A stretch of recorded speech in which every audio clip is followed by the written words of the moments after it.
Welcome to Financial Confidence for High-Achieving Women, the go-to podcast for women of color entrepreneurs overwhelmed by their finances and ready to transform their money mindset, take control of their money, and build sustainable wealth. I'm your host, Taryn, better known as T-Money, certified financial coach and CEO of Money Honey LLC. I believe that abundance is your birthright and that good money management doesn't mean cutting out the joy from your life. Stick around to learn how you can build intentional money habits that align with your biggest lifestyle goals. Let's get into today's episode.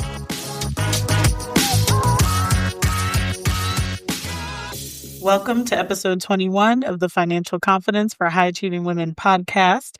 I'm your host, Taryn, better known as T-Money, and today we are finally on to part 4 of our 4-part series. And in this episode, we are talking about budgeting for in-person events. Everyone loves to talk about how you lose money doing in-person events.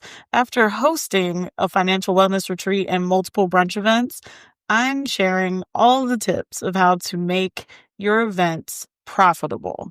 But before we get into today's episode, if you're ready to take control of your finances like the rich bitch you are, I invite you to book a 90-minute Organize Your Money Honey intensive with me. You'll walk away with a crystal clear financial plan, a budget you'll actually stick to, and actionable steps to start saving and investing faster. So head to the link in the show notes to book your spot. I'm so excited for this topic because it's something that's a little different than what is being talked about out there. I remember when I was first considering the Rich Bitch Retreat and planning that, I was like, oh, everything I see says that you're going to lose money when you host retreats.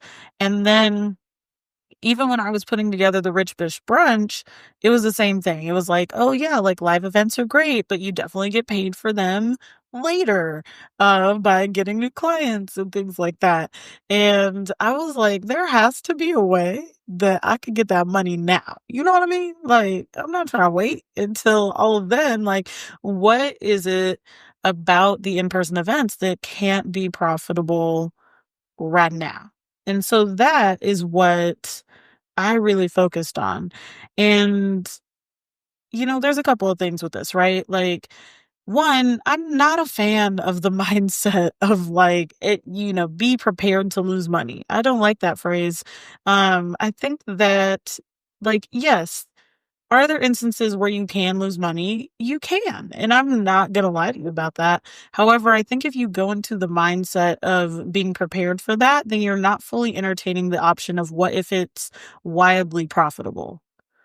And that is the type of mindset you got to go into when you're hosting these events. Like, you got to go into it with that confidence of knowing that this is going to turn out beautifully and that you're going to receive the profit and instantly even. And so that was the first thing. The second thing is I love a challenge. Okay. I'm naturally competitive. My strengths finders test will tell you that. But I love a good challenge and finding a way to make the impossible possible. And that's what I did when I started to host these events. And no matter whether it's like a retreat or a 2-day event, a conference, whatever it is, there are ways that you can start to put your costs together and actually have an event that makes you money in addition to providing all of the value and in addition to having the clients that you want to have come on the other side of that, or the customers even. And so I'm going to kick it off by giving y'all the expense categories to keep in mind for your event budget. So you can use like a spreadsheet to put these together. I like it because then you can kind of, figure out some good formulas. And actually Natanya Bravo has a really good event spreadsheet that you may want to even check out too. But these are the categories that you want to keep in mind as you are planning an in-person event. One is the venue. So whether that is a restaurant, hotel, retreat center, whatever it is, keep the venue in mind. So when I'm planning the Rich Bish retreat, we're looking at like the villa or place that all of the guests are going to stay in. And so that is the main venue that we keep in mind there. And then when I'm planning the Rich Fish brunch, I am keeping in mind like the restaurant. So in the case of that event, I don't necessarily have a venue cost. Okay. So unless there's like a situation where like I would have to rent out like the actual room or space, I'm not really getting into event like the venue costs on that event.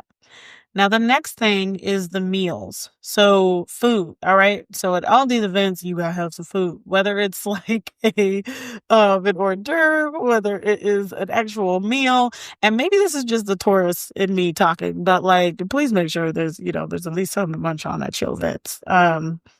And so with that, you want to incorporate that into your budget as well. So one question that I've received around planning my brunch event is how do you determine, how much you're going to put on that? Now, this is dependent upon two things. If I did something where it's like pre-catered or where they have like the prefix menu and they have the cost of it like already determined for that, then that makes this part of the job easy, right? But when I first started hosting the brunch, I would host it at a restaurant and I basically would look at the average cost of what the brunch items were. And that's kind of what I factor into my cost for meals on that. And then, for the retreat, I'm covering all of the meals for the entire time that we're there at the retreat. And so it's usually more of like a private chef situation than it is like each individual meal itself. But so far, your two categories, venue, meals. Next is photography or videography.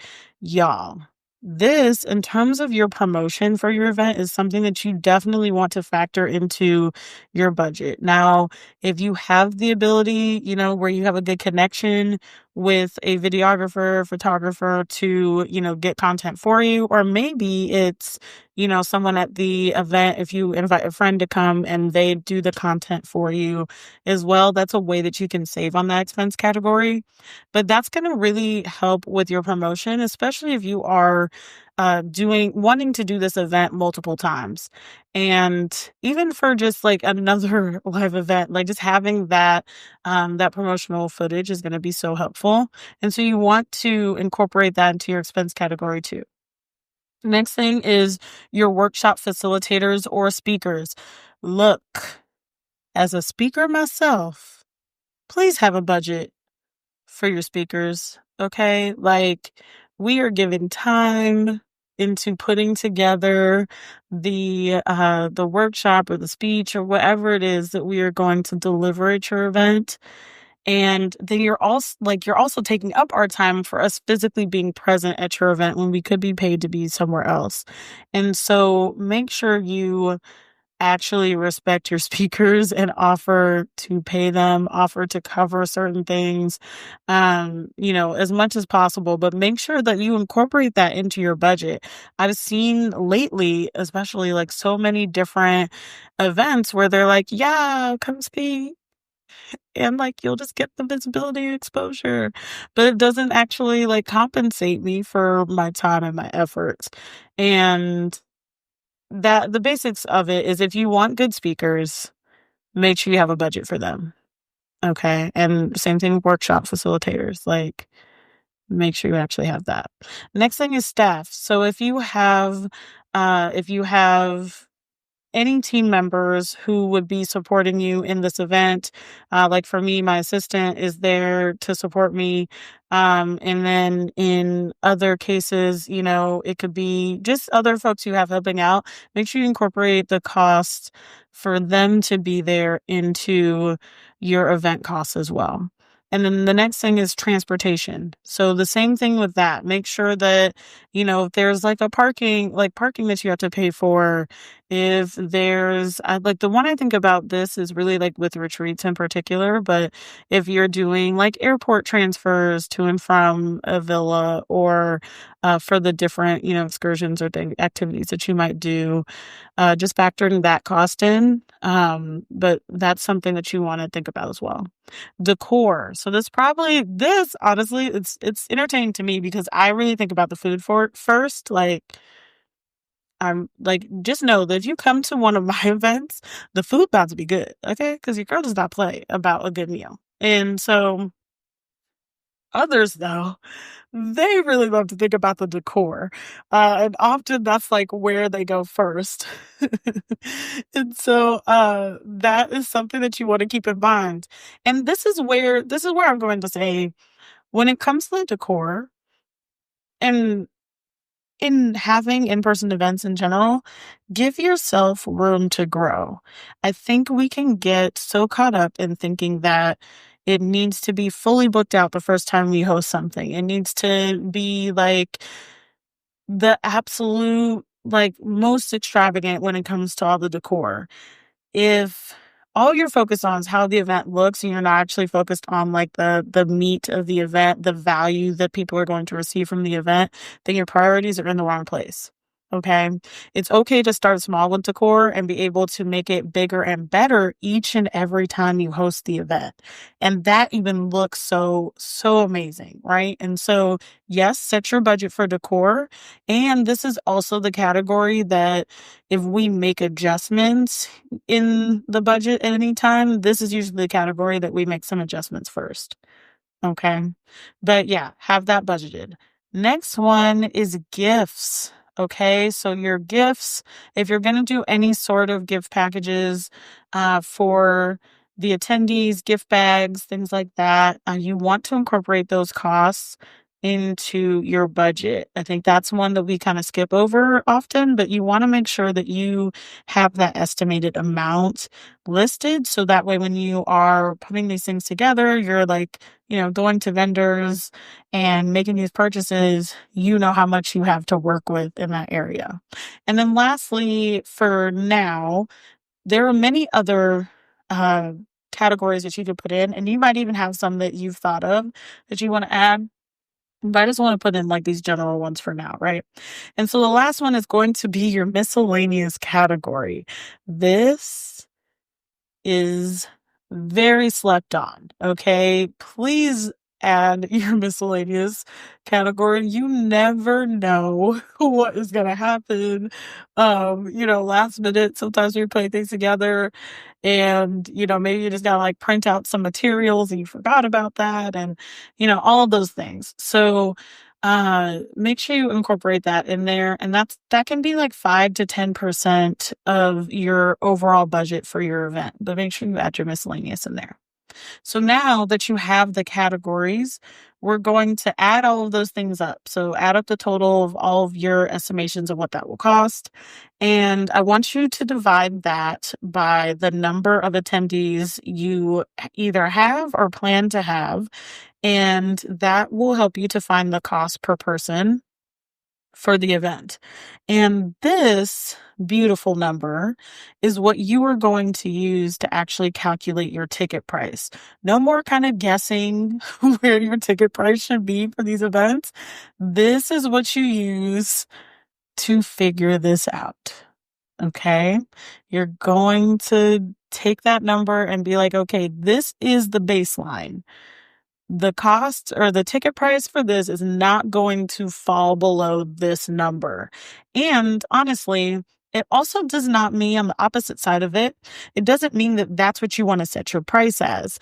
This just is the number that you don't fall below. So what I would encourage you to do is set it as something that is higher than that number. Maybe it's double whatever the cost per person is, if that feels like that works for you. Or maybe it's, 75% or 50%, 25%. Just make sure you add a bump up on that. So that's how you can actually start making the profit. Because if you just go based off of the cost per attendee, then that is your baseline only. Okay, so we want to make sure that's how you like break even. at the very least. So we want to make sure that we put it a little bit above that. And that also does another thing, because it's going to bring you some comfort too when you're selling for the event, and maybe you're not selling all of the tickets. And I know that that's happened to me with brunch events before. Like I had it slated for 20 people, and then I had 7, and or there were 10, and then I had 3 people, and the cool thing about adding that buffer in with paying for it is it still allowed me to be closer um to the number that I needed, right? It's going to still give me that extra so I can still be somewhat profitable and or break even on the event if I don't fill all of those spots for whatever reason. Okay, so these are good things to think about and set up in terms of your event. And I'm very excited to hear how this goes for you. So just remember that that I really want to emphasize that in-person events can be profitable, and you got to go into it with the mindset that this is going to be a profitable thing for you. And go ahead and, you can rewind this podcast or play it again, save it. So that way you can write down those categories. And then after that, add everything up and determine the cost per person to set your ticket prices. Okay. And that can be your action step this week too, is that you want to estimate, what your cost per person is going to be. You want to get that budget set up for your next live event.